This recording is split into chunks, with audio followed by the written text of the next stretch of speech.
I don't know if you've ever felt this way, but I know I have. Have you ever felt that the world is against you? Like no matter how hard you try, life keeps knocking you down. Maybe you faced betrayal, financial struggles, or setbacks that made you wonder if you'll even get ahead. But if I told you there's a powerful wealth building strategy hidden in the Bible that shows you exactly how to rise above your worst moments and how to go from being overlooked, underestimated, and even betrayed to being positioned for success. Well, that strategy comes from a man who lost everything, sold off by his brothers as a slave, falsely accused, and thrown into prison. Yet, he didn't just survive, he thrived. He became the second most powerful man in Egypt. His name was Joseph. And today I'm going to show you how his story reveals a financial principle that can help you prepare for tough times and position yourself for abundance. How? Let's get started here in 3, 2, 1, let's go. Let's get this money. Those dollar bills getting this on out. Let's get this money. One in hand, better know I'm on it. What's cracking, everybody? Money Smart Guy, Matt Sapaula here, hailing to you from Dallas, Texas, and welcome to another faith and finance episode here on the Seven Figure Squad. So in this episode, we're going to unpack the story of Joseph. So if you have your Bible, turn to chapter 37 of Genesis chapter 37. And instead of me reading it with you, I want to encourage you to read it yourself. I'll give you my paraphrasing, I'll give you my summary, but I want to encourage you, again, Genesis chapter 37. If you're reading chapter 37 of Genesis, please put Genesis 37 in the comment section below to let everybody, let yourself and let the whole world know that you're up in your game from a faith and finance standpoint. So in Genesis 37, it tells us that Joseph was born into a wealthy household. His dad was rich. He had a lot of brothers. And his biggest problem? That those same brothers betrayed him. They despised him. They hated him. Now, why, you ask? Well, Jacob was his dad, and Joseph was his favorite son. He was given a coat of many colors, which meant wealth. It meant status, meant influence, and it meant leadership. And so Joseph was also having prophetic dreams. Like God would speak to him through dreams, and he'd say things through those dreams that people didn't quite understand, but they were prophetic type of dreams. He was casting a vision or warnings of what may or what will happen in the future. So one of those prophetic dreams one day that his family would bow before him. Instead of celebrating his calling, his brothers became envious. You, the youngest of all of us, you think we're going to be bowing down to you? Think again. And so at one point, Joseph even reported his brother's bad behavior to their father, and it made things a lot worse. He called him like a tattletale, you rat, whatever the case may be, but he was trying to hold his brothers accountable. His brothers didn't like that. So here's a breaking point. One day, his brothers see him out in the field. They say, "Yo, bro, that's our brother there. We're going to do something because we just don't like him." So they stripped him of his coat, the coat that was given to him by his father, Jacob, and they threw him into a pit. They didn't want to kill him. They just threw him into a pit. Instead of that pit destroying him and him dying in that pit, they said, "You know what? There's some people walking, there's some tradesmen along the trail. Let's sell him into slavery for 20 pieces of silver," which is basically the cost of a slave in those days. In other words, they sold their brother off into slavery. And then Joseph was taken to Egypt and sold to Potiphar when he was an officer of Egypt. And his life as a free man is over, or is it? So you ask me, Matt, so how does it apply to my finances? How does this make sense to my budget right now? I'm living paycheck to paycheck. I'm making my money, but I feel like I'm nothing to show for. Or I've got this beautiful business, but all of my money's trapped in the business. Instead of me running my business is running me. How does this apply? Here's a lesson that I've discovered in the book of Genesis, reading Joseph's story, is life is going to throw you unexpected circumstances you got to fight for. If you're not going through anything right now, soon you will be. So Matt, listen, not that my life's perfect. That doesn't happen. No, guess what? Pump your brakes, because something might happen to you. You might want to digest what to do in case that what hits the fan, you're ready for it. And for some of you, you've been through some struggle. You've been through some setbacks. And here's the story when you're in the pit. For example, the job losses, an economic crash, debt, medical emergencies. What you do in those moments will define your future. Joseph didn't let his circumstances define him ever. Joseph remained faithful. He remained diligent. He had a great attitude and disposition about him. He was always seeking the wisdom in the circumstances. And because of that, he positioned himself for a comeback. Now, I don't know if Joseph knew this, but as you read the story here in Genesis chapter 37, it continues to unfold chapter by chapter, verse by verse, but he's setting himself up for a comeback because he is rising and he doesn't know how far he's going to rise. Same with your situation. You don't know how bad it is, but if you have a negative disposition, a bad attitude, negative self-talk, then nothing right is happening to you. You have this blame language, you got this victim language, you got oh, woe is me type of language. Instead of looking for the silver lining or finding the blessing in it all, you choose. Which one do you want? By the way, if you're watching this up until this point, what do you want? Do you want to have a pessimistic attitude towards things, or do you want an optimistic attitude toward things? In the comment section, pessimistic or optimistic, which do you think will create wealth? So as we advance further into Genesis chapter 37 into 38 into 39, I see other things starting to unfold. See, now Joseph was sold to Potiphar, who was an Egyptian officer. But instead of sulking, Joseph worked diligently and God blessed everything he touched. Now, your circumstances, here's a life lesson though. Your circumstances, your current circumstances do not define you. When you're in the worst of times, you're actually in the best of times. Your faithfulness, your attitude, your resourcefulness will guide you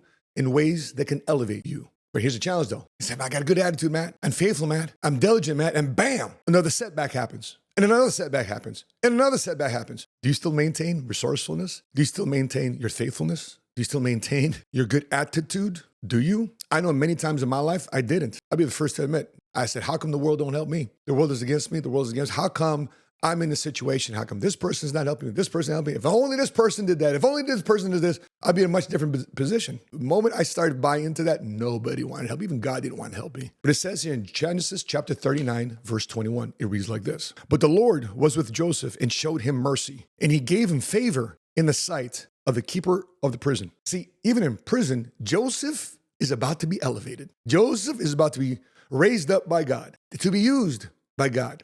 And when you see how Joseph, as you read in this chapter, how he interpreted dreams for Pharaoh, the king of Egypt, right? That's who Pharaoh is. He is in charge. He's the man of Egypt. Still, Joseph remained faithful, steadfast, honoring God, and helping Potiphar, helping, in this case, Pharaoh, interpret what these dreams mean. Now, Joseph's moment is coming. You see, most people, when it comes to financial setbacks, most people panic. Most people financially struggle. Most people just financially and mentally just give up. You see, Joseph didn't do that. Joseph showed faithfulness. He showed faithfulness that led him to favor. And when things get hard financially, most people panic, they overspend, they put things on credit cards, they drain their 401k and savings. Woe was me. By the way, did you know?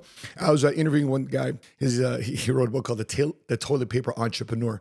He said during bad times, whether it's personal bad times or economic countries bad times, the businesses that explode are restaurants and liquor, because people are drinking or celebrating or throwing themselves into food and alcohol and clubs just to medicate themselves through setbacks. Joseph didn't do none of that. He didn't panic. He didn't overspend. He prepared himself for this moment and he stayed disciplined. Have you ever heard that saying? Tough times don't last. Only tough people do. Tough people that prepare and have a plan do. So if you continue reading now into Genesis chapter 41, now Pharaoh needs Joseph's help. He needs help doing what? Which was his gift of interpreting his dreams, his prophetic dream telling skill, his gift. You have a gift. You have a skill. Are you ready to engage that when it matters the most? When the opportunity presents itself, are you ready? Well, Joseph was ready, because in Genesis 41, Joseph is interpreting Pharaoh's dream of 7 fat cows. 7 fat cows eaten by 7 skinny cows. What? 7 fat cows eaten by 7 skinny cows? What does that mean? He's asking Joseph, what does that mean?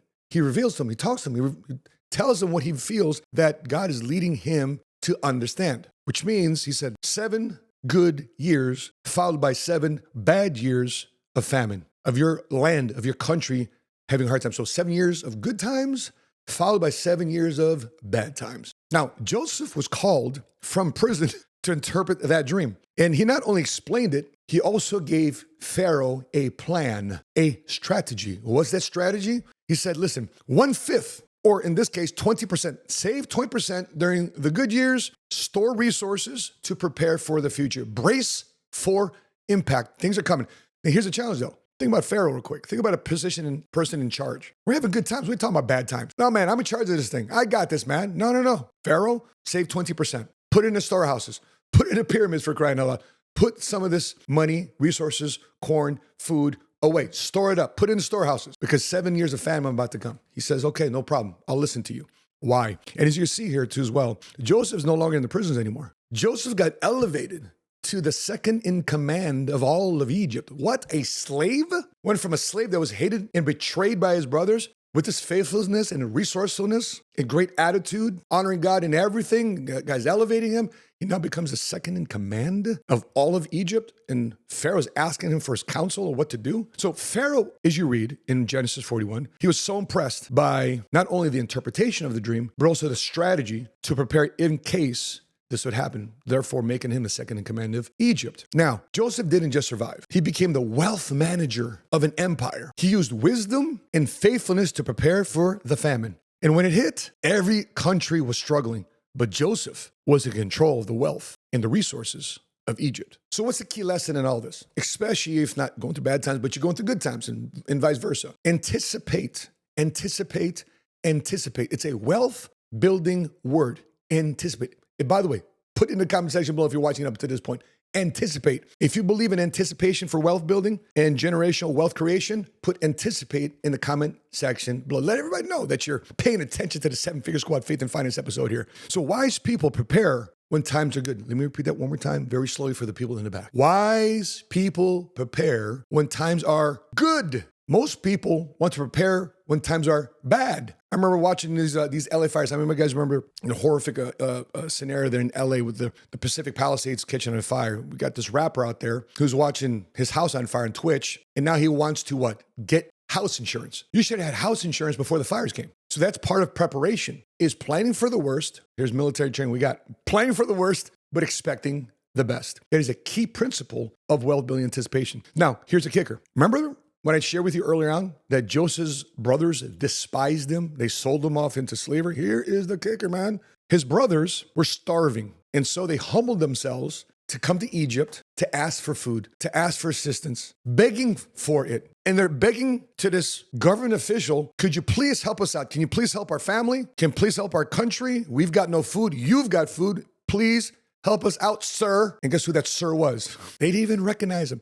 That sir was Joseph. Joseph was even unrecognizable to even his own brothers, his own DNA, his own flesh and blood. And by the way, this is preaching right now. This is telling you something. Listen, however you're going through, the circumstance you're going through right now, if you choose to buy into faithfulness, resourcefulness, and have a great attitude along the way, God's going to change you where you're not even recognizable to your own friends and family. They're going to say, oh, help us.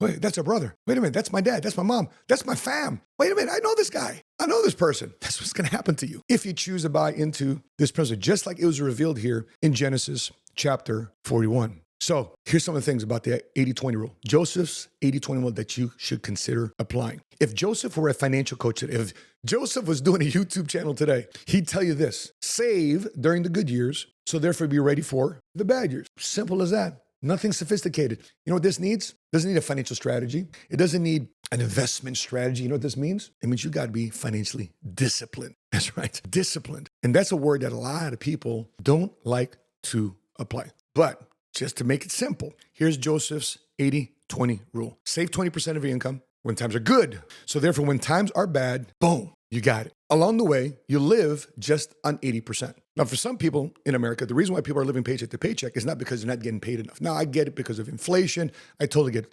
Things just cost more money, et cetera, et cetera. And by the way, you got to do what you got to do to make sure you're constantly improving your skill set, to constantly improving your resourcefulness in the marketplace. So therefore, people hire you at a bigger salary. You just can't sit there and just do your job. Just stay in your job description, say, hey, how come nobody's promoting me? Well, because you're staying in your job description. You've got to expand. You got to grow. And by the way, what do you think is happening right now with this new President Trump in office? Guess what he just signed? He signed a bill, Stargate, to make sure that AI is being led by America. A $500+ billion bill was signed last week, in his first week of presidency, that it's going to happen. And the infrastructure is being built right here in Irving, Texas, which is a suburb of Dallas. Part of that infrastructure of building AI, artificial intelligence, is going to be happening right here in Dallas. So not only are you saving 20% of your resources and income, also reinvesting. So however you want to manage that 20%, whether that 20% is in savings, in an emergency fund, slush account, coffee can, you name it, bank account, savings account, put it there. You want to put it into an investment strategy.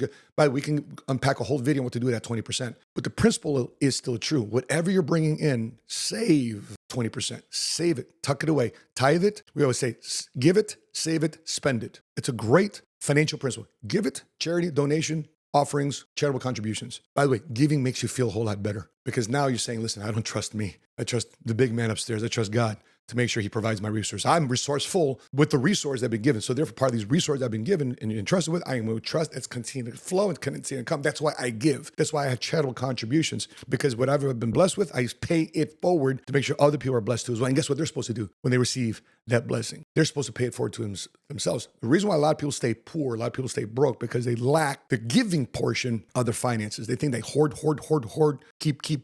No, the money, that's why it's called currency, because money is supposed to flow. Now, of course, you got to keep your slush fund, your emergency fund, whatever makes that feel comfortable. My wife's got a certain amount of money, but you got to check out this podcast. But me and my wife talking about our finances, our journey through entrepreneurship, and how we get together in terms of being a power couple. Check out this video right here. But when you're looking at this strategy, look at this proverb written by King Solomon. Proverbs chapter 21, verse 20, it reads like this: "The wise store up choice food and olive oil, but fools gulp theirs down." So whatever they've been given, boom, they consume it right away. By the way, is that what Americans are called? Consumers. What do you want to be called? You want to be called a consumer? You want to be titled, hey, there's that American consumer. Thanks to him, he's going to spend all of his money with us because he's not a wise saver, wise investor, not a wise steward of his finances. Most people spend everything in their good seasons. But when crisis hits, they panic. Guess what has happened for the last 4 or 5 years?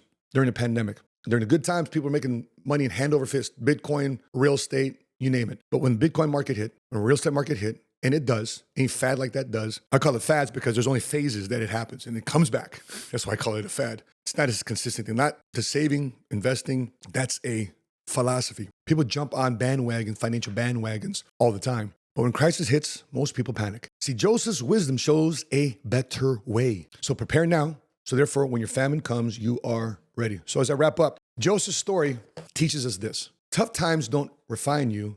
Your faith and preparation refine you to make sure that you are a better provider and protector.